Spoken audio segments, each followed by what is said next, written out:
Hello friends, welcome to மக்கள் சேவை சால். இன்னைக்கு நம்ம ஒரு சூப்பரான இன்ஃபர்மேஷன் பற்றி தான் பார்க்க போகிறோம். அதாவது தமிழக அரசு சார்பில் ஃபாரின்ல வேலைக்கு போகிறதுக்கு வேலையை வந்து ஏற்படுத்தி கொடுக்குறாங்க. இப்போ இதுக்கு எப்படி அப்ளை பண்ணுறது, இதுக்கு தேவையான எலிஜிபிலிட்டி என்ன, இதை பற்றின மொத்த இன்ஃபர்மேஷன் தான் இந்த வீடியோ வந்து பார்க்க போகிறோம். இந்த வீடியோ ஸ்கிப் பண்ணாமல் ஃபுல்லாக பாருங்க. அது மட்டும் அல்ல, இந்த வீடியோ நிறைய பேருக்கு ஷேர் பண்ணுங்க. தமிழக அரசு வெளியிட்டுள்ள செய்தி வெளியீடு தான். இதுக்கான லிங்க் நான் டிஸ்கிரிப்ஷன் வந்து கொடுத்துறேன், நீங்க டைரக்டா ரீட் பண்ணி பார்த்துக்கோங்க. ஓகே, அதாவது அயல்நாட்டு வேலைவாய்ப்பு நிறுவனம் வந்து 1978ஆம் ஆண்டு தமிழ்நாடு அரசு நிறுவனமாக தொடங்கப்பட்டு வெளிநாட்டுக்கு வேலையை வந்து பார்த்தா வந்து கொடுக்குறாங்க. இதான் உங்களுக்கான அப்டேட். அதாவது 1978ஆம் வருஷத்திலே தமிழக அரசு சார்பில் இந்த Overseas man power corporation limited இருக்கு பாருங்க, அவங்க வந்து தமிழக அரசு எடுத்து நடத்துறாங்க. இதன் மூலமாக உங்களுக்கு ஃபாரின்ல வேலைவாய்ப்பு தேடுறவங்க நீங்க தமிழக அரசு கொடுக்குற வெப்சைட் மூலமாக அப்ளை பண்ணீங்கன்னா உங்களுக்கு வேலைவாய்ப்பு கிடைக்கும் அப்படின்றத மென்ஷன் பண்ணியிருக்காங்க. இதுக்கு முன்னாடி வெப்சைட் வந்து பாருங்க, omcmanpower.com அப்படின்ற வெப்சைட் இப்போதைக்கு omcmanpower.tn-government.in அந்த வெப்சைட்டை வந்து மாற்றி அமைச்சிருக்காங்க. ஸோ அப்ளை பண்றவங்க இந்த புதிய டொமைன்ல போயிட்டு அப்ளை பண்ணுங்க அப்படின்றத தமிழக அரசு மென்ஷன் பண்ணியிருக்காங்க. ஸோ இதான் வந்து பார்த்தா அஃபிஷியல் வெப்சைட். ஸோ உங்களுக்கு ஃபாரின்ல அயல்நாட்டில் வேலைவாய்ப்பு போகணும் அப்படின்னு நினைக்கிறவங்க இந்த வெப்சைட் மூலமாக நீங்க பதிவு பண்ணி வச்சீங்கன்னா கண்டிப்பா உங்களுக்கு வேலை வந்து கிடைக்கின்றத தெளிவாக வந்து மென்ஷன் பண்ணிட்டாங்க. ஸோ இதுக்கான ஹோம் பேஜ் இப்படி தான் இருக்க போது. இப்போ தமிழக அரசு சார்பில் என்னமான சேவை வழங்குறாங்க அதை பத்தி வந்து பார்க்கலாம். ஓகே, இந்த வெப்சைட்ல மூணாவதா கொடுத்துருக்காங்க பாருங்க சேவைகள்னு. இந்த ஆப்ஷன் நீங்க வந்து கிளிக் பண்ணீங்கன்னா இந்த மாதிரி தான் ஒரு பேஜ் உங்களுக்கு வந்து ஓப்பன் ஆகும். இல்ல ஃபர்ஸ்ட்லயே கொடுத்துருக்காங்க பாருங்க என்னமான சேவைகள்லாம் உங்களுக்கு வந்து கொடுக்குறாங்கன்னா, ஸோ பதிவு பண்றாங்க, ரெனிவல் பண்றாங்க, சவுதி கலாச்சாரத்துக்கான சர்டிபிகேட் வந்து பார்த்தா வாங்கி கொடுக்குறாங்க, குடிபெயர்வதற்கான அனுமதி பெறுவதற்கான காப்பீடு வாங்கி தராங்க. இந்த மாதிரி நிறைய வந்து பார்த்தா தமிழக அரசு சேவைகள் வந்து கொடுக்குறாங்க. நீங்க செக் பண்ணி பார்த்துக்கோங்க. இப்போ பதிவு அப்படின்ற ஆப்ஷன் நீங்க வந்து கிளிக் பண்ணீங்கன்னா ஸோ பதிவு பண்றதுக்கான ஒரு இன்ஸ்ட்ரக்ஷன்ஸ் கொடுத்துருக்காங்க பாருங்க.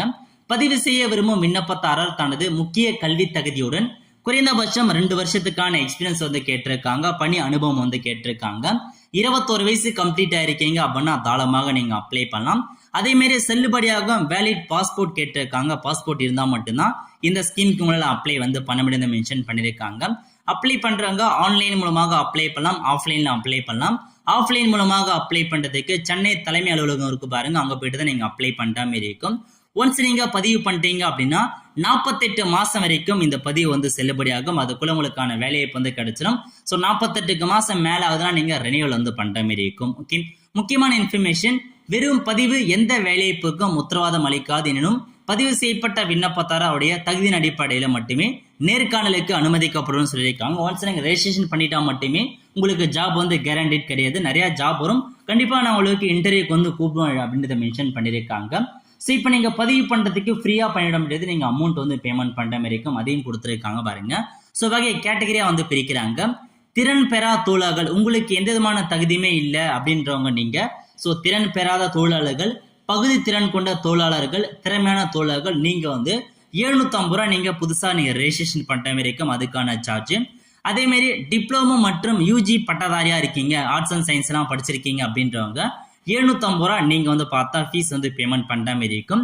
இதுவே நர்சிங்கா இருக்கீங்க மற்றும் பிறை துணை மருத்துவ பணியாளர்கள் மற்றும் ப்ரொஃபஷனல் கோர்ஸ் எல்லாம் முடிச்சிருக்காங்க பாருங்க, அவங்களுக்கு வந்து 1500 ரூபாய் நீங்க பேமெண்ட் வந்து பண்ற மாதிரி இருக்கும். அதே மாதிரி எம்பிபிஎஸ் இருக்கீங்க, முதுகலை பட்டதாரியா இருக்கீங்க அப்படின்றவங்களுக்கு 2000 ரூபாய் நீங்க ரெஜிஸ்ட்ரேஷன் ஃபீஸா நீங்க ஆன்லைன் மூலமாக பேமெண்ட் பண்ற மாதிரி இருக்கும். ஸோ இதான் உங்களுக்கான இன்ஃபர்மேஷன். அதே மாதிரி ஒன்ஸ் நீங்க பேமெண்ட் பண்ணி முடிச்சதுக்கு அப்புறம் 48 மாசங்களுக்கு இந்த வெப்சைட் உங்களுக்கு ரெஜிஸ்ட்ரேஷன் செல்லுபடியாகும். அதுக்கப்புறம் நீங்க 120 ரூபா நீங்க வந்து எக்ஸ்ட்ராவா பேமெண்ட் பண்ணி நீங்க புதுப்பிக்கிற மாதிரி இருக்கும். 120 ரூபா கொடுத்து நீங்க ரெனியூவல் வந்து பண்ற மாதிரி இருக்கும். ஓகே, ஸோ இதான் உங்களுக்கான இன்ஃபர்மேஷன் பதிவு பண்றதுக்கு. அதே மாதிரி நிறுவனங்கள் கொடுத்துருக்காங்க பாருங்க, எந்தமான நிறுவனங்கள்ல உங்களுக்கான வேலைவாய்ப்பு வந்து கிடைக்குன்னா, ஸோ நாட்டோட பெயர் கொடுத்துருக்காங்க, அந்த நாட்டில் எந்தமான நிறுவனம், அது எந்த துறையில சார்ந்துன்றதை மென்ஷன் பண்ணியிருக்காங்க.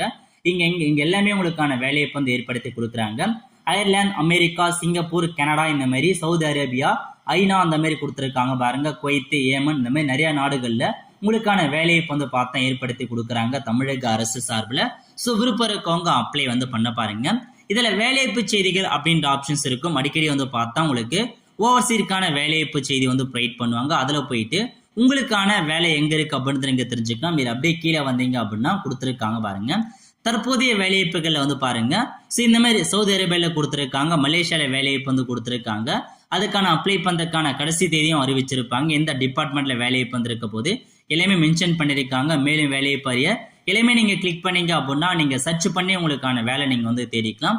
ஸோ நிறைய வேலைவாய்ப்பு வந்து கொடுத்துருக்காங்க. இஸ்ரேல், சவுதி அரேபியா இந்த மாதிரி பல்வேறு வகையான 10th குவாலிஃபிகேஷன்ஸுக்கும் வேலை கொடுத்துருக்காங்க. இந்த மாதிரி நிறைய வேலைவாய்ப்பு வந்து அறிவிச்சிருக்காங்க. ஸோ நீங்க அப்ளை பண்றவங்க டைரக்டா நீங்க ஸோ அக்கௌண்ட் கிரியேட் பண்ணி அப்ளை பண்ணீங்க அப்படின்னா அந்த பதவிக்கு ஃபர்ஸ்ட் தமிழக அரசு சார்பில் இன்டர்வியூ எடுத்து அதன் மூலமாக உங்களுக்கு வேலைக்கான ப்ராசஸ் ஏற்படுத்துவாங்க. ஓகே, ஸோ இப்போ நீங்க அப்ளை பண்ணதுக்கு எப்படி அப்ளை பண்ணலாம்னா இதுல கொடுத்துருக்காங்க பாருங்க, பதிவு பெருகன்னு இந்த ஆப்ஷன் நீங்க வந்து கிளிக் பண்ணதுக்கு அப்புறம் கேட்டகரி வைஸா உங்களுக்கு வந்து பிரிச்சிருக்காங்க.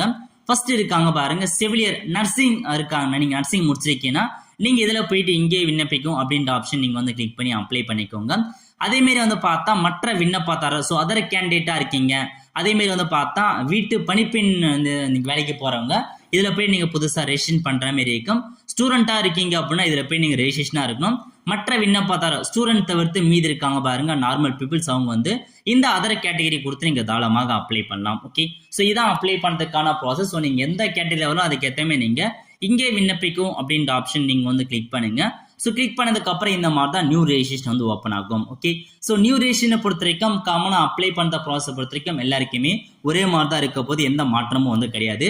ஃபர்ஸ்ட் பெயர் கேட்டிருக்காங்க பாருங்க, இதுல போயிட்டு உங்க பெயர் கொடுத்துக்கோங்க. பாஸ்போர்ட்ல இருக்க மாதிரியோ அல்லது ஆதார் கார்டில் இருக்க மாதிரியோ. நெக்ஸ்ட் மெயில் ஐடி கேட்டிருக்காங்க, மெயில் ஐடி கொடுத்துக்கோங்க. அதுக்கப்புறம் மொபைல் நம்பர் கேட்டிருக்காங்க, 10 டிஜிட்கான மொபைல் நம்பரை கொடுத்துக்கோங்க. அதுக்கப்புறம் டேட் ஆஃப் பர்த் வந்து கேட்டிருக்காங்க, இதுல போயிட்டு டேட் ஆஃப் பர்த் வந்து கொடுத்துக்கோங்க. நெக்ஸ்ட் உங்களுடைய பாஸ்வேர்டு கேட்டிருக்காங்க. உங்களுக்கு பிடிச்ச பாஸ்வேர்டு நீங்க வந்து கிரியேட் பண்ற மாதிரி இருக்கும். பாஸ்வேர்டு பாலிசியை பொறுத்த வரைக்கும் ஃபர்ஸ்ட் லெட்டர் கேப்ஸ், அதுக்கப்புறம் ஸ்மால் லெட்டர், அதுக்கப்புறம் நம்பர்ஸ், லெட்டர்ஸ் மிக்சரப்பா பாஸ்வேர்டு கிரியேட் பண்ணிக்கோங்க. கன்ஃபார்ம் பாஸ்வேர்ட்ல போயிட்டு அதே பாஸ்வேர்டு திரும்பி என்டர் பண்ணிட்டு கீழே ஒரு டர்ம்ஸ் அண்ட் கண்டிஷன்ஸ் கொடுத்துருப்பாங்க, டிக் பண்ணிட்டு பதிவு செய்ய அப்படின்ற ஆப்ஷன் நீங்க வந்து கிளிக் பண்ணிக்கோங்க. இந்த மாதிரி தான் வந்து ஓப்பன் ஆகும். ஸோ இதில் கொடுத்துருக்காங்க பாருங்க பதிவை தொடரவுன்னு. இந்த ஆப்ஷன் நீங்க வந்து கிளிக் பண்ணதுக்கு அப்புறம் ஸோ கண்டினியூவா நீங்க ரெஜிஸ்ட்ரேஷன் பண்ற ப்ராசஸ் உங்களுக்கு வந்து ஓப்பன் ஆகும். ஓகே, ஸோ இதுல உங்க தந்தை பெயர் கேட்டிருக்காங்க, ஃபாதர் நேம் வந்து கொடுத்துக்கோங்க. நெக்ஸ்ட் ஜெண்டர் கேட்டிருக்காங்க, ஆனா பெண்ணா அப்படின்றத ஃபில் பண்ற மாதிரி இருக்கும். நெக்ஸ்ட் திருமண நிலையை கேட்டிருக்காங்க பாருங்க, சிங்கிளா மேரிடா அப்படின்றத ஃபில் பண்ணிக்கோங்க. ஃபில் பண்ணிட்டு மதம் கேட்டிருக்காங்க, இந்துவா முஸ்லிமா கிறிஸ்டியன் மாதிரி கொடுத்துக்கோங்க. அது கீழே மாற்று மொபைல் நம்பர் கேட்டிருக்காங்க, வேற மொபைல் நம்பர் இருந்தால் அதே நீங்க வந்து கொடுத்துக்கோங்க. கொடுத்துட்டு அதுக்கப்புறம் வந்து பார்த்தா தொலைபேசி எண், ஆதார் நம்பர்லாம் கேட்டிருக்காங்க, ஃபில் பண்ற மாதிரி இருக்கும். ஓகே, ஸோ ஃபில் பண்ணிட்டு அதுக்கப்புறம் தொடர்பு தகவல் கேட்டிருக்காங்க பாருங்க. ஸோ அட்ரஸ் கேட்டிருக்காங்க, தொடர் முகவரி ஃபர்ஸ்ட் உங்க டோர் நம்பர் என்ன, அதுக்கப்புறம் தெரு பெயர் என்ன, உங்களுடைய பகுதி என்ன, நீங்க எந்த நகரத்தை சார்ந்திருக்கீங்க, உங்க மாவட்டம் என்ன, மாநிலம் என்ன, அஞ்சல் குறியீடு எல்லாமே வந்து பார்த்தா தெளிவா வந்து ஃபில் பண்ணிக்கோங்க. ஸோ ஃபில் பண்ணிட்டு அப்படியே கீழே வந்தீங்கன்னா எனது விருப்பமான வேலைகள் கேட்டிருக்காங்க பாருங்க.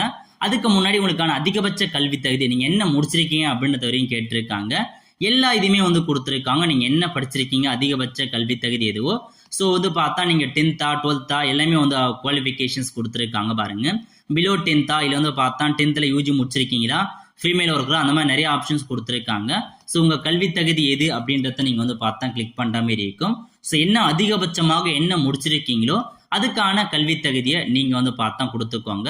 எல்லா கேட்டகரியுமே இதில் வந்து மென்ஷன் பண்ணியிருக்காங்க. ஓகே, ஸோ கொடுத்துட்டு அதுக்கப்புறம் என்ன கேட்டிருக்காங்க அப்படின்றத நீங்க வந்து ஃபில் பண்ண பாருங்க. ஸோ வேலை பிரிவு எந்தமான வேலைலாம் வேணும் அப்படின்றத கொடுத்துருக்காங்க பாருங்க. உங்களுக்கு எந்தமான வேலை தெரியும், எந்தமான வேலைக்கு போறீங்க அப்படின்றதெல்லாம் கேட்டிருப்பாங்க. எல்லா ஒர்க்கையுமே வந்து கொடுத்துருப்பாங்க. ஸோ உங்களுக்கு எந்த ஒர்க்கு தேவை அப்படின்றத நீங்க வந்து பார்த்தா என்ட்ரு பண்ணுங்க.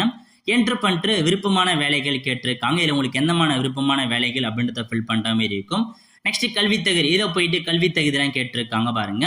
ஸோ திரும்ப உங்களுக்கான கல்வி தகுதி என்ன அப்படின்னு கேட்டிருக்காங்க. அதில் என்னமான ஸ்பெஷலைசேஷன் முடிச்சிருக்கீங்க, அது வந்து பார்த்தா எந்த இயர்ல பாஸ் பண்ணிருக்கீங்க, அதுக்கப்புறம் சிஜிபி என்ன, எந்த யூனிவர்சிட்டி எந்த காலேஜில் படிச்சீங்க அப்படின்றத நீங்க ஃபில் பண்ணிட்டு இன்னும் நீங்க எக்ஸ்ட்ராவா கல்வி தகுதி இருக்கு அப்படின்னா புதிதாக சேர்க்க அப்படின்ற ஆப்ஷன் நீங்க வந்து கிளிக் பண்ணி 10th 12th டிகிரி அந்த மாதிரி எல்லா குவாலிஃபிகேஷன்ஸுமே வந்து பார்த்தா ஆட் பண்ணி வச்சுக்கோங்க.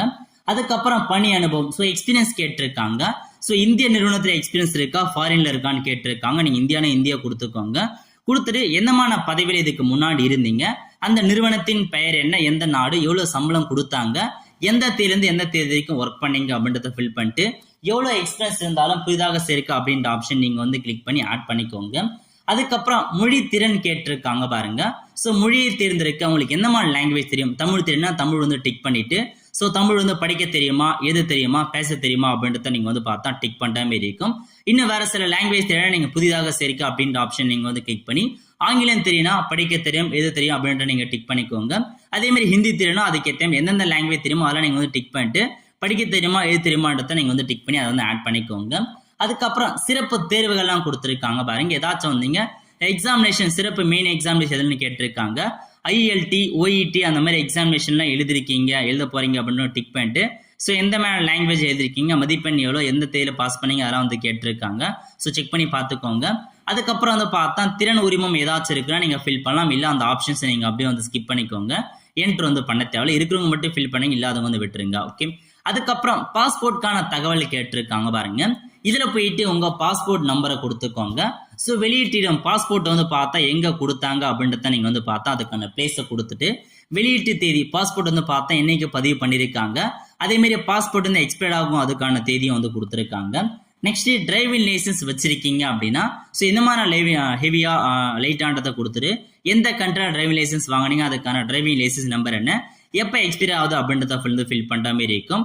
நெக்ஸ்ட் புகைப்படம் கேட்டிருக்காங்க. இதில் போயிட்டு உங்களுக்கான ஃபோட்டோ மற்றும் சிக்னேச்சர்லாம் நீங்கள் அப்லோட் பண்ணிட்டு சமர்ப்பிக்கவும் அப்படின்ற ஆப்ஷன் நீங்கள் வந்து கிளிக் பண்ணி ஸோ புதுசாக நீங்கள் வந்து பதிவு பண்ணதுக்கப்புறம் நீங்கள் எல்லாமே சப்மிட் பண்ணதுக்கப்புறம் ஸோ உங்களுக்கான பேமெண்ட் பண்ணுற பேஜுக்கு வந்து போகும். உங்களுக்கான கேட்டகரி வைஸ் படி பேமெண்ட் வந்து நம்ம முன்னாடியே பார்த்த மாரி அதுக்கான அமௌண்ட்டை நீங்கள் பேமெண்ட் பண்ணுற மாதிரி இருக்கும். ஸோ ஒன்ஸ் நீங்கள் பேமெண்ட் பண்ணி முடிச்சதுக்கப்புறம் உங்களுக்கான அக்கௌண்ட் வந்து கிரியேட் ஆகிடும். அந்த அக்கௌண்ட் வந்து 48 மாதம் வரைக்கும் உங்களுக்கு ஆக்டிவாக இருக்கும். ஸோ ஆல்மோஸ்ட் வந்து பார்த்தா உங்களுக்கு வந்து ஆக்டிவாக தான் ஒரு 3-4 வருஷத்துக்கு ஆக்டிவாக இருக்கும். அது வரைக்கும் உங்களுக்கான வேலைவாய்ப்பு அந்த மேன் பவர் கார்பரேஷன் லிமிடெட் வந்து உங்களுக்கான அப்ளிகேஷன் போயிடும். அவங்க உங்களுக்கு கேட்டகரிக்கு எப்போ ஏதாச்சும் ஜாப்ஸ் வருதா உங்களுக்கு கால் பண்ணி இன்டர்வியூக்கு வந்து கூப்பிடுவாங்க. நீங்கள் நிறைய இன்டர்வியூ அட்டன் பண்ணலாம், நிறைய ஜாப்க்கு வந்து கண்டிப்பாக நீங்கள் விண்ணப்பிக்கலாம். ஆன்லைன் மூலமாக விண்ணப்பிக்கிற ஆப்ஷன்ஸ் கொடுத்துருப்பாங்க, அதெல்லாம் நீங்கள் வந்து விண்ணப்பிச்சுக்கோங்க. ஓகே. ஸோ இந்த மாதிரி தான் நீங்கள் ஃபாரின் ஒர்க்குக்கு தேவைப்படுறவங்க கண்டிப்பாக அப்ளை பண்ணி வச்சுக்கோங்க. ஏன்னா ஏதாச்சும் ஒரு ப்ராப்ளம்னா தமிழக அரசு உங்களுக்காக வந்து பார்த்தா இன்ஃபார்ம் பண்ணுவாங்க. ஸோ நல்ல ஒரு ஜாப் ஆப்பர்ச்சுனிட்டி தமிழக அரசு சார்பில் வழங்குறாங்க. ஸோ மிஸ் பண்ணாமல் வந்து பார்த்தா அப்ளை பண்ண பாருங்க. ஸோ இந்த மாதிரி தான் நீங்கள் அப்ளை பண்ணுற மாதிரி இருக்கும். ஓகே. உங்களுக்கு ஏதாச்சும் குறைகள் இருக்குது அப்படின்னா குறைகள்னு இருக்க பாருங்க. இந்த ஆப்ஷன் நீங்கள் வந்து கிளிக் பண்ணி உங்களுக்கான தனிப்பட்ட குறைகள் நீங்கள் வந்து தெரிவிக்கலாம். ஸோ உங்கள் பெயர் என்ன, அட்ரஸ் எல்லாமே கொடுத்துட்டு எந்த நிறுவனத்தின் மேலே குறைகள் இருக்குது, அதுக்கான எங்கே இருக்குது, பாஸ்போர்ட் நம்பர் என்ன, எந்த நாடு, அதெல்லாம் நீங்கள் வந்து கிளிக் பண்ணி குறையாக நீங்கள் தெரிவிச்சிங்கன்னா அதுக்கேற்ற மாதிரி தமிழக அரசு உங்களுக்கான குறைகளை நிவர்த்தி வந்து பண்ணி வைப்பாங்க. ஸோ இதான் உங்களுக்கான வெப்சைட். அவ்வளோ ஃப்ரெண்ட்ஸ், கண்டிப்பாக இந்த வீடியோ ஒரு லைக் பண்ணுங்க. அது மட்டும் அல்ல இந்த வீடியோ நிறைய பேருக்கு ஷேர் பண்ணுங்க. அடுத்த ஒரு நிலையில சந்திப்போம். நன்றி, வணக்கம்.